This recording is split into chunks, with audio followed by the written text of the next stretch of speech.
నమస్కారం news 9 TV Telugu వార్తలకి స్వాగతం. గుండెల్ని పిండేసే దారుణం, నెత్తురు మరిగిపోయే ఘోరం. అసలు మన సికింద్రాబాద్ నడిబొట్టున ఏం జరుగుతుంది?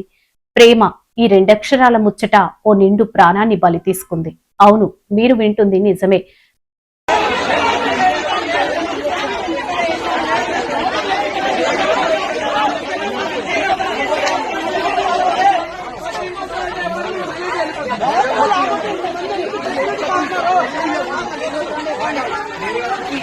ప్రేమించిన పాపానికి ఓ యువకుణ్ణి అతి దారుణంగా కిరాతకంగా నరికి చంపిండ్రు ఓ అమ్మాయి బంధువులు.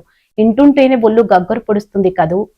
యావన్ నిన్నటిదాకా అచ్చం మన లెక్కనే తిరగాల్సిన ఆ పిల్లగాడు ఇయ్యాల కాటికెక్కిండు. అమ్మాయిని ప్రాణంగా ప్రేమించడమే ఆ పిల్లగాడి చేసిన పాపమా? ప్రేమించినోళ్ళని ఒకటి చేయాల్సింది పోయి ఏకంగా కత్తులతోనే కడతీర్చిండు ఆ కిరాతకులు.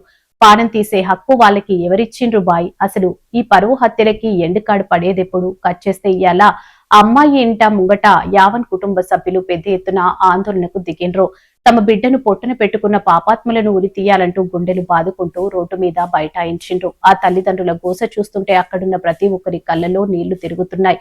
మా పిలగాన్ని చంపినోళ్లకు ఇడిసిపెట్టొద్దు, కఠినంగా శిక్షించాలి, మాకు న్యాయం జరగాలి అని డిమాండ్ చేస్తూ కథం తొక్కుతున్నారు.